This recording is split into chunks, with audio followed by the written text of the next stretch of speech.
Saúde Infantil Prof. Mônica Maria Baruffi Prof. Rosane Cristina Coelho Pisa Metodologia e conteúdos básicos de ciências naturais. Tópico 1. Abordagem histórica sobre o ensino de ciências. Tópico 2. Importante papel do Instituto Brasileiro de Educação, Ciência e Cultura, IBEC para o ensino de ciências. Tópico 3. Formação inicial e continuada de professores de ciências naturais. Tópico 4. Ensino de ciências por investigação. Preparado para ampliar seus conhecimentos. Respire e vamos em frente. Procure um ambiente que facilite a concentração, assim absorverá melhor as informações. Abordagem histórica sobre o ensino de ciências. Tópico 1. Unidade 1. Introdução. Ao longo das décadas, o currículo de ciências apresentou uma visão descontextualizada e fragmentada pela forma de ensinar, sendo interpretado como uma seleção de conteúdos predeterminados pelo professor. Assim, os alunos aprendiam os conteúdos de forma passiva. Essa metodologia, baseada no livro didático e na transmissão de conteúdo, chamada de tradicional ou de conteudista, perdurou por décadas e, ainda, está presente nas aulas de ciências. Para Silva, 1999, p. 13. Na visão tradicional, o currículo é pensado como um conjunto de fatos, de conhecimentos e de informações, selecionados do estoque cultural mais amplo da sociedade, para serem transmitidos às crianças e aos jovens. Ao falarmos do ensino de ciências, destacamos que ele vem, ao longo das décadas, sendo discutido por educadores, e muitas dessas discussões estão pautadas em mudanças no currículo e na possibilidade de reconstruí-lo.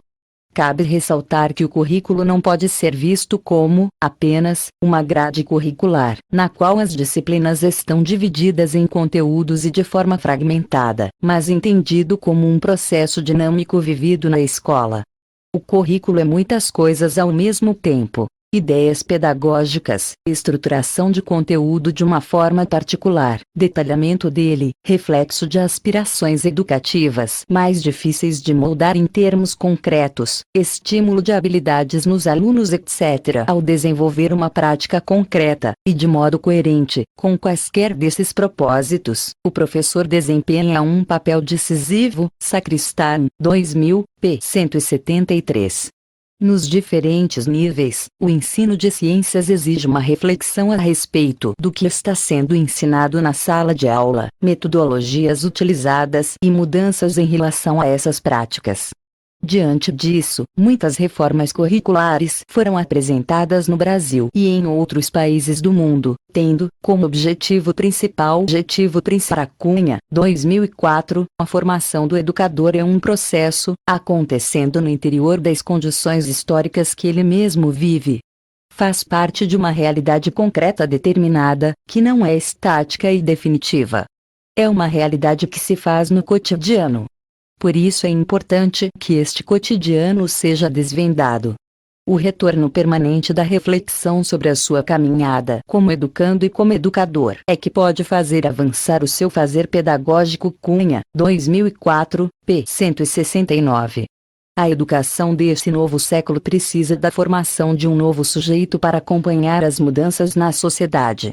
É necessário entender a importância da formação inicial e continuada do professor para o desenvolvimento de práticas docentes que exigem qualificação para desenvolvê-las. De acordo com Gil Pérez, 1996, a estratégia mais eficaz para a formação de professores é aquela que permite a participação do professor na pesquisa dos problemas de ensino-aprendizagem de ciências. Para isso, é necessário que a formação de professores de ciências considere relevante o aprimoramento do professor ao longo de toda a sua carreira profissional, sendo os cursos de formação continuada indispensáveis para ampliar os conhecimentos da formação inicial. Segundo Nova, 2002, p. 23, o aprender contínuo é essencial e se concentra em dois pilares: a própria pessoa, como agente, e a escola como lugar de crescimento profissional permanente. Nesse sentido, a formação para professores e educadores deve ser constante para superar essa tradição memorística, baseada no livro-texto. Sendo assim, é necessário discutir subsídios teóricos e metodológicos com a participação e contribuição do professor nas mudanças para melhorar a ação pedagógica na escola. De acordo com Amaral, 2004, é através da formação continuada que o professor produz novos conhecimentos, realiza a troca de saberes e tem a possibilidade de repensar e refazer a sua prática. A formação de professores é a preparação do desenvolvimento humano, nas diferentes etapas da educação e áreas do conhecimento. Essa formação deve preparar o docente como um ser pensante, apto para exercer funções especializadas, com capacidade de mudanças, a partir de uma visão crítica da realidade. Para Freire, 1998, p. 25, 47. Não há docência sem discência. É preciso que, desde o começo do processo, vá ficando cada vez mais claro que, embora diferentes entre si, quem forma se forma e reforma ao formar, e quem é formado forma-se e forma ao ser formado.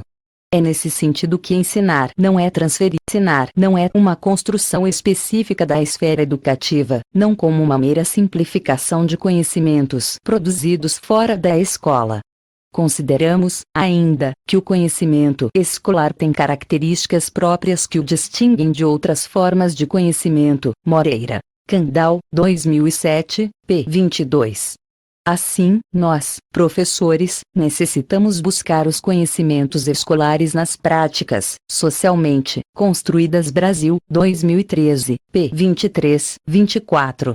Nesse sentido, para Moreira e Candal, 2006 a PUD Brasil, 2013, p. 24, as práticas se constituem em âmbitos de referência dos currículos, assim, apresentados. A. As instituições produtoras do conhecimento científico, universidades e centros de pesquisa. B. Ao mundo do trabalho. C. Aos desenvolvimentos tecnológicos. D. Às atividades desportivas e corporais. E. À produção artística. F. Ao campo da saúde. 90. G. Às formas diversas de exercício da cidadania. H. Aos movimentos sociais. Cabe ressaltar que essas referências são a base para a construção dos conhecimentos escolares, dando possibilidades de estruturá-los para a organização do currículo formal. Para Chervel, 1990 PUD Moreira, Candal, 2007, p. 22. Os conhecimentos oriundos desses diferentes âmbitos são, então, selecionados e preparados para constituir o currículo formal, para constituir o conhecimento escolar que se ensina e se aprende nas salas de aula. Ressalta-se que, além desses espaços, a própria escola constitui local onde determinados saberes são, também, elaborados, ensinados e aprendidos. Assim, cabe ao corpo docente da escola formular, a partir das referências anteriormente apresentadas, mecanismos de desenvolvimento de aulas mais criativas e que instiguem o educando a buscar mais informações e a incorporá-las no cotidiano dele. Frente ao exposto, fica claro que, ao professor, cabe se manter conectado com as mais diversas formas de conhecimento, dando, a si mesmo, e ao educando, possibilidades de crescimento. Saber reconhecer a cultura, o currículo e o conhecimento escolar como meios de desenvolver o processo ensino-aprendizagem nos dá a possibilidade de reformularmos a nossa forma de trabalho em sala de aula, além de realizarmos feedbacks de cada momento trabalhado com os nossos educandos.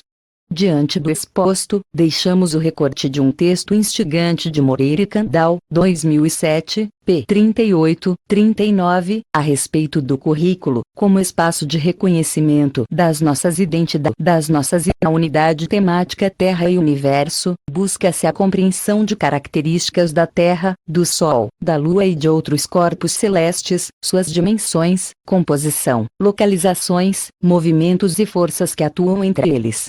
Ampliam-se experiências de observação do céu, do planeta Terra, particularmente das zonas habitadas pelo ser humano e demais seres vivos, bem como de observação dos principais fenômenos celestes. Além disso, ao salientar que a construção dos conhecimentos sobre a Terra e o céu se deu de diferentes formas em distintas culturas ao longo da história, explora-se a riqueza envolvida nesses conhecimentos, o que permite, entre outras coisas, maior valorização de outras formas de conceber o mundo, como os conhecimentos próprios dos povos indígenas originários. Brasil, 2018. P. 328-134. Assim, precisamos compreender que essas temáticas são um meio para desenvolver seu plano de trabalho, auxiliar na construção de seu planejamento curricular, dando abertura para as mais diversas maneiras de trabalhá-las.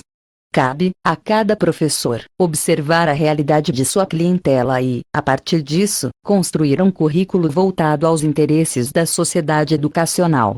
Logo, os meios aos quais os professores irão desenvolver as temáticas podem advir de reportagens jornalísticas, documentários, situações do cotidiano. Um filme também pode sugerir novas formas de tratar as temáticas. Perceba que os temas não são estanques, existe a possibilidade de navegar por eles de várias maneiras, cabe ao professor criar estes meios. Dessa maneira, o estudante é levado a buscar soluções diante dos problemas apresentados, fazendo com que reflita sobre o determinado tema, como o caminho que foi trilhado até este momento, chegando, novamente, na alfabetização científica, a qual pede para que demonstremos aos alunos como eram os instrumentos de uso de antigamente, sendo assim, o conhecimento da história e as tecnologias. É necessário e possível trabalhar as tecnologias com nossos educandos. Digo-lhes que sim, pois a grande maioria de nossos estudantes possui um computador.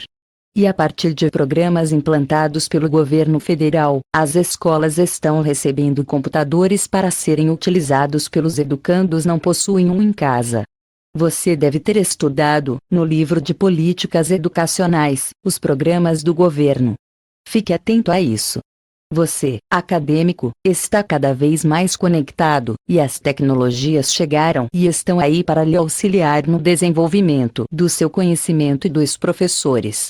Atenção sobre as tecnologias, podemos questionar nossos educandos quanto aos educandos que se caracteriza pela aceleração, velocidade e consumo.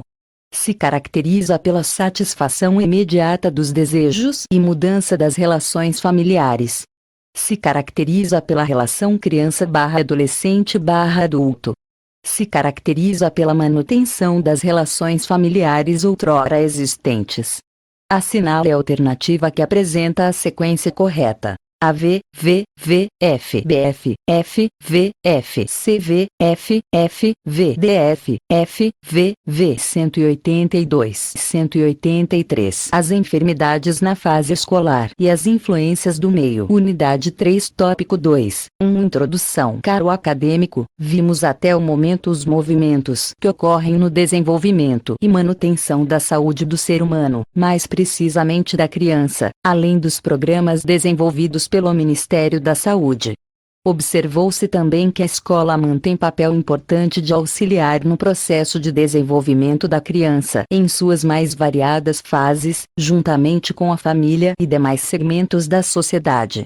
Agora passaremos a analisar as variadas formas de enfermidades que surgem nestas fases da criança, pois na atualidade observa-se cada vez mais a presença de crianças com obesidade, subnutrição, falta de atividades físicas, o descuido na alimentação, a falta de imunizações, a falta de higiene e demais situações, tendo a escola como um dos espaços para a manutenção e o desenvolvimento da saúde do estudante.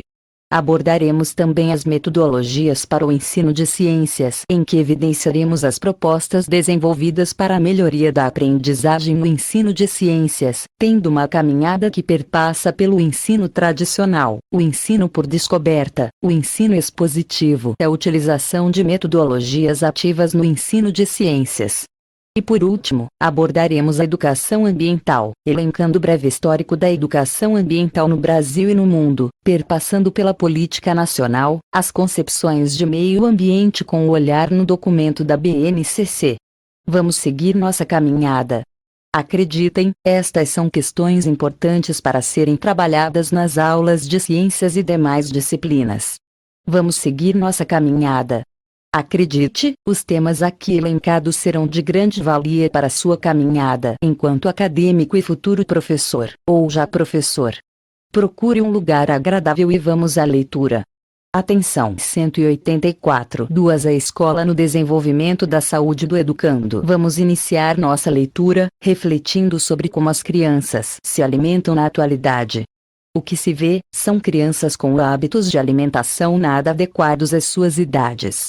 A presença constante de alimentos com essência de alimentos. A aprendizagem só é significativa quando a interação entre os materiais de aprendizagem e os conhecimentos que o aluno já possui, conseguem fazer surgir um conhecimento novo. Pozo, Crespo, 2009. Este é um ponto muito enfatizado na área de ciências naturais, dentro da BNCC. A seguir, demonstraremos um exemplo de conexão mental que o aluno faz a partir da palavra lixo, pois quando consegue identificar características comuns entre objetos ou fatos ele estabelece uma analogia com o conteúdo central. Isso significa que ele aprendeu de fato o conteúdo. Figura 17, conexão mental realizada pelo aluno quando adquiriu o conhecimento de um conteúdo. Fonte: a autora. Lixo pode ser reciclado. Causa poluição ao meio ambiente. Causa doenças como a cólera. Sua produção precisa ser reduzida. Sua queima causa poluição do ar. É um problema social. Entope córregos e bueiros. Construção de aterros sanitários. 227 outros exemplos podem ser considerados um ensino significativo, quando o aluno consegue estabelecer uma analogia entre a falta de água em algumas cidades e o ciclo da água, o crescimento econômico, a venda de carros e o trânsito, a fome, com o crescimento da produção de alimentos no mundo. Acadêmico, para você compreender e diferenciar os tipos de aprendizagem, elaboramos um quadro sobre as aprendizagens factual e conceitual. Quadro 9, diferenças entre uma aprendizagem factual e conceitual. Fonte: adaptado de Pozo e Crespo, 2009. Aprendizagem factual. Aprendizagem conceitual consiste em fazer cópia fiel do texto, relacionar os conteúdos com os conhecimentos que já possui. Conteúdo aprendido por repetição e memorização. Compreensão, por apresentar significado e sentido ao aluno. Adquirido, de uma vez só. Aos poucos, gradualmente. Esquecido, rapidamente. Gradual e lentamente. Resultado: aprendizagem verbal e repetitiva. Aprendizagem significativa. De acordo com Pozo e Crespo, 2009, o aluno diante de um conteúdo, na tentativa de compreendi-lo, utiliza os conhecimentos prévios que já possui para dar significado e sentido a eles. O exemplo a seguir ilustra uma situação em que o aluno, quando não dispõe de conhecimentos conceituais prévios, não consegue relacionar com o material da aprendizagem, considerando um texto denso e incompreensível. O texto é retirado de uma obra chamada História do Tempo de Stephen Hawking, 1988, p. 158, em que o autor explica a teoria do Big Bang. Em torno da saúde infantil. Prof. Mônica Maria Baruffi. Prof. Rosane Cristina Coelho Pisa. Metodologia e conteúdos básicos de ciências naturais. Tópico 1. Abordagem histórica sobre o ensino de ciências. Tópico 2. Importante papel do Instituto Brasileiro de Educação, Ciência e Cultura, IBEC para o ensino de ciências. Tópico 3. Formação inicial e continuada de professores de ciências naturais. Tópico 4. Ensino de ciências por investigação. Preparado para ampliar seus conhecimentos. Respire e vamos em frente. Procure um ambiente que facilite a concentração, assim absorverá melhor as informações. Abordagem histórica sobre o ensino de ciências. Tópico 1. Unidade 1. Introdução. Ao longo das décadas, o currículo de ciências apresentou uma visão descontextualizada e fragmentada pela forma de ensinar, sendo interpretado como uma seleção de conteúdos predeterminados pelo professor. Assim, os alunos aprendiam os conteúdos de forma passiva. Essa metodologia, baseada no livro didático e na transmissão de conteúdo, chamada de tradicional, ou de conteudista, perdurou por décadas, e, ainda, está presente nas aulas de ciências. Para Silva, 1999, p. 13. Na visão tradicional, o currículo é pensado como um conjunto de fatos, de conhecimentos e de informações, selecionados do estoque cultural mais amplo da sociedade, para serem transmitidos às crianças e aos jovens. Ao falarmos do ensino de ciências, destacamos que ele vem, ao longo das décadas, sendo discutido por educadores, e muitas dessas discussões estão pautadas em mudanças no currículo e na possibilidade de reconstruí-lo. Cabe ressaltar que o currículo não pode ser visto como, apenas, uma grade curricular, na qual as disciplinas estão divididas em conteúdos e de forma fragmentada, mas entendido como um processo dinâmico vivido na escola. O currículo é muitas coisas ao mesmo tempo: ideias pedagógicas, estruturação de conteúdo de uma forma particular, detalhamento dele, reflexo de aspirações educativas mais difíceis de moldar em termos concretos, estímulo de habilidades nos alunos, etc. Ao desenvolver uma prática concreta, e de modo coerente, com quaisquer desses propósitos, o professor desempenha um papel decisivo. Sacristán, 2000, p. 173. Nos diferentes níveis, o ensino de ciências exige uma reflexão a respeito do que está sendo ensinado na sala de aula, metodologias utilizadas e mudanças em relação a essas práticas. Diante disso, muitas reformas curriculares foram apresentadas no Brasil e em outros países do mundo, tendo, como objetivo principal para Cunha, 2004, a formação do educador é um processo, acontecendo no interior das condições históricas que ele mesmo vive. Faz parte de uma realidade concreta determinada, que não é estática e definitiva. É uma realidade que se faz no cotidiano. Por isso é importante que este cotidiano seja desvendado. O retorno permanente da reflexão sobre a sua caminhada como educando e como educador é que pode fazer avançar o seu fazer pedagógico. Cunha, 2004, p. 169. A educação desse novo século precisa da formação de um novo sujeito para acompanhar as mudanças na sociedade.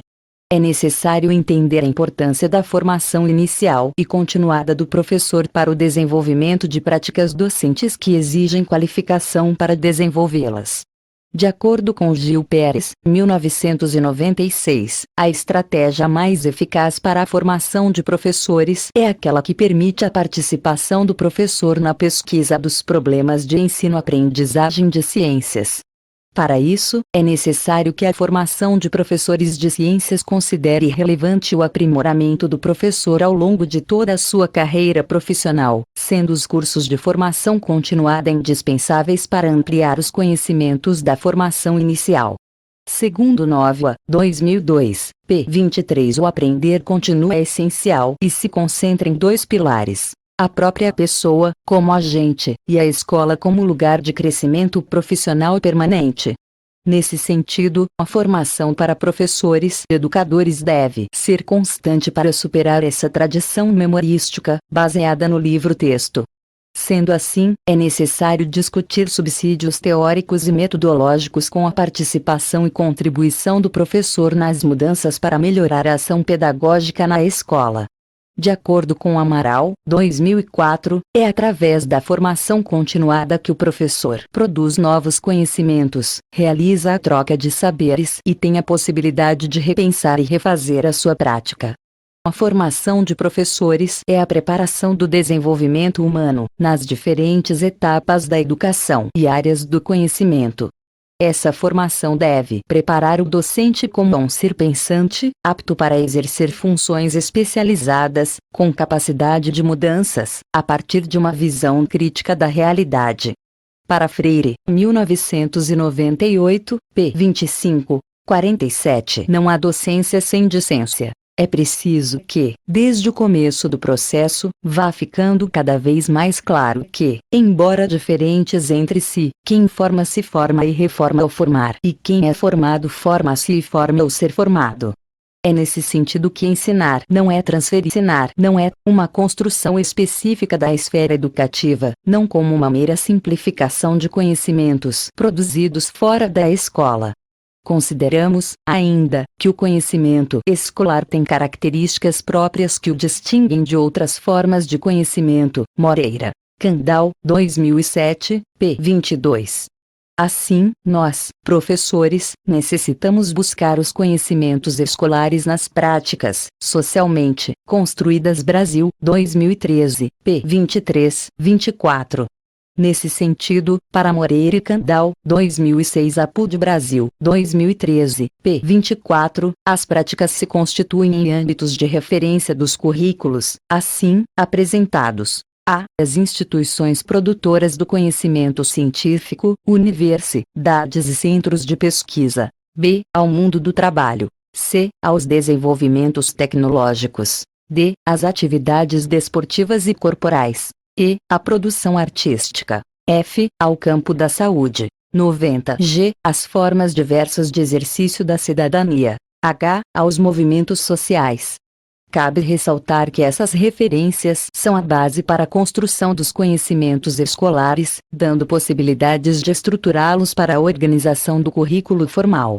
Para Chervel, 1990. PUD Moreira, Candal, 2007, p. 22. Os conhecimentos oriundos desses diferentes âmbitos são, então, selecionados e preparados para constituir o currículo formal, para constituir o conhecimento escolar que se ensina e se aprende nas salas de aula.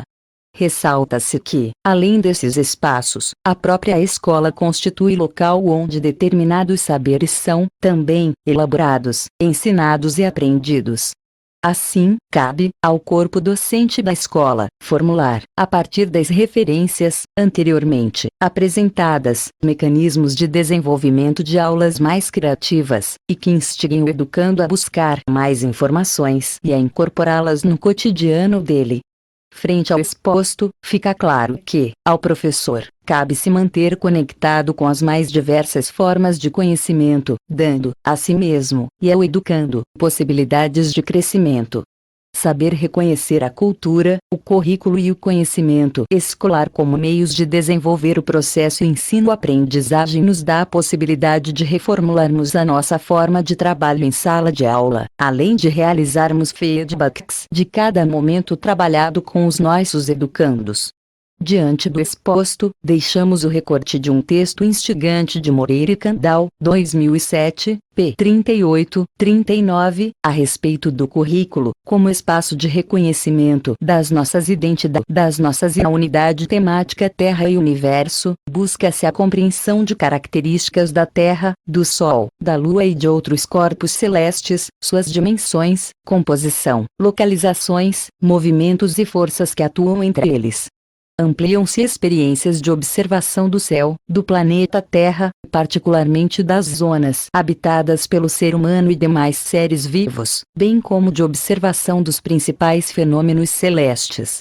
Além disso, ao salientar que a construção dos conhecimentos sobre a Terra e o céu se deu de diferentes formas em distintas culturas ao longo da história, explora-se a riqueza envolvida nesses conhecimentos, o que permite, entre outras coisas, maior valorização de outras formas de conceber o mundo, como os conhecimentos próprios dos povos indígenas originários. Brasil, 2018, p. 328, 134. Assim, precisamos compreender que essas temáticas são um meio para desenvolver seu plano de trabalho, auxiliar na construção de seu planejamento curricular, dando abertura para as mais diversas maneiras de trabalhá-las.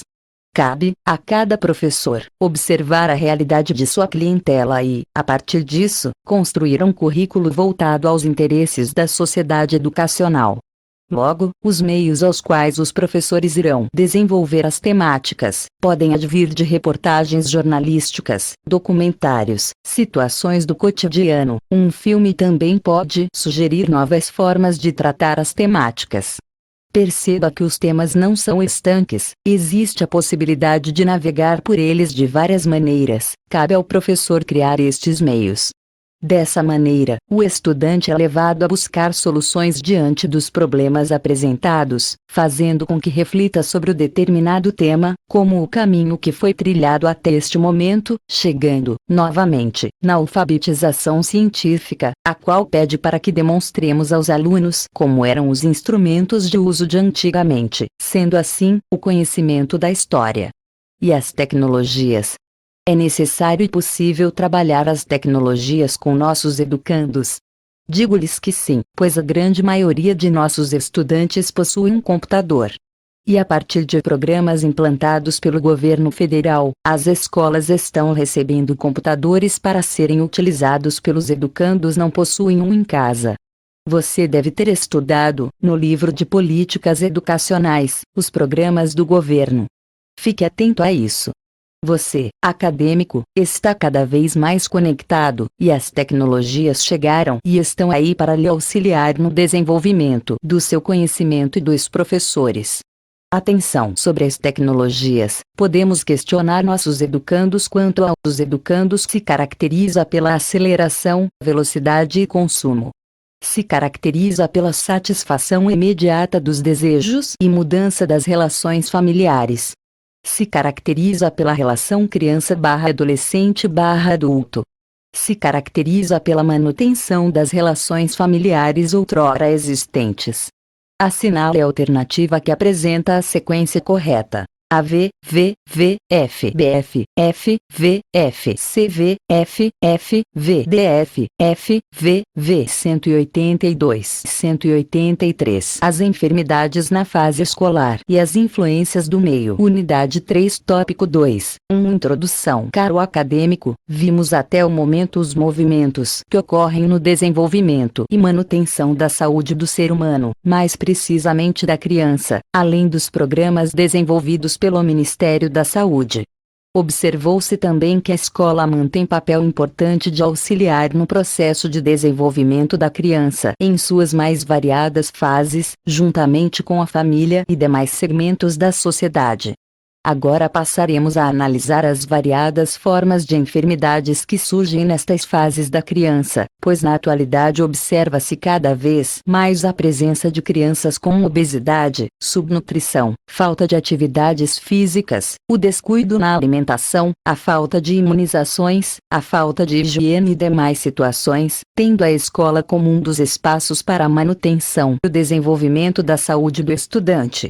Abordaremos também as metodologias para o ensino de ciências, em que evidenciaremos as propostas desenvolvidas para a melhoria da aprendizagem no ensino de ciências, tendo uma caminhada que perpassa pelo ensino tradicional, o ensino por descoberta, o ensino expositivo e a utilização de metodologias ativas no ensino de ciências. E por último, abordaremos a educação ambiental, elencando o breve histórico da educação ambiental no Brasil e no mundo, perpassando pela política nacional, as concepções de meio ambiente com o olhar no documento da BNCC. Vamos seguir nossa caminhada. Acreditem, estas são questões importantes para serem trabalhadas nas aulas de ciências e demais disciplinas. Vamos seguir nossa caminhada. Acredite, os temas aqui elencados serão de grande valia para sua caminhada enquanto acadêmico e futuro professor, ou já professor. Procure um lugar agradável e vamos à leitura. Atenção! 184. 2. A escola no desenvolvimento da saúde do educando. Vamos iniciar nossa leitura, refletindo sobre como as crianças se alimentam na atualidade. O que se vê, são crianças com hábitos de alimentação nada adequados às suas idades. A presença constante de alimentos com essência de alimentos, a aprendizagem só é significativa quando a interação entre os materiais de aprendizagem e os conhecimentos que o aluno já possui, conseguem fazer surgir um conhecimento novo. Pozo, Crespo, 2009. Este é um ponto muito enfatizado na área de ciências naturais, dentro da BNCC.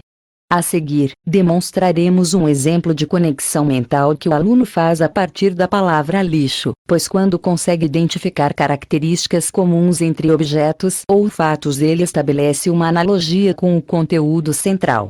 Isso significa que ele aprendeu de fato o conteúdo. Figura 17, conexão mental realizada pelo aluno quando adquiriu o conhecimento de um conteúdo. Fonte: A autora: lixo pode ser reciclado. Causa poluição ao meio ambiente. Causa doenças como a cólera. Sua produção precisa ser reduzida. Sua queima causa poluição do ar. É um problema social. Entope córregos e bueiros. Construção de aterros sanitários. 227 outros exemplos podem ser considerados um ensino significativo, quando o aluno consegue estabelecer uma analogia entre a falta de água em algumas cidades e o ciclo da água, o crescimento econômico, a venda de carros e o trânsito, a fome, com o crescimento da produção de alimentos no mundo. Acadêmico: para você compreender e diferenciar os tipos de aprendizagem, elaboramos um quadro sobre as aprendizagens factual e conceitual. Quadro 9: diferenças entre uma aprendizagem factual e conceitual. Fonte: adaptado de Poisio e Crespo, 2009. Aprendizagem factual. Aprendizagem conceitual consiste em fazer cópia fiel do texto, relacionar os conteúdos com os conhecimentos que já possui. Conteúdo aprendido por repetição e memorização. Compreensão, por apresentar significado e sentido ao aluno. Adquirido, de uma vez só. Aos poucos, gradualmente. Esquecido, rapidamente. Gradual e lentamente. Resultado: aprendizagem verbal e repetitiva. Aprendizagem significativa. De acordo com Poisio e Crespo, 2009, o aluno diante de um conteúdo, na tentativa de compreendi-lo, utiliza os conhecimentos prévios que já possui para dar significado e sentido a eles. O exemplo a seguir ilustra uma situação em que o aluno, quando não dispõe de conhecimentos conceituais prévios, não consegue relacionar com o material da aprendizagem, considerando um texto denso e incompreensível.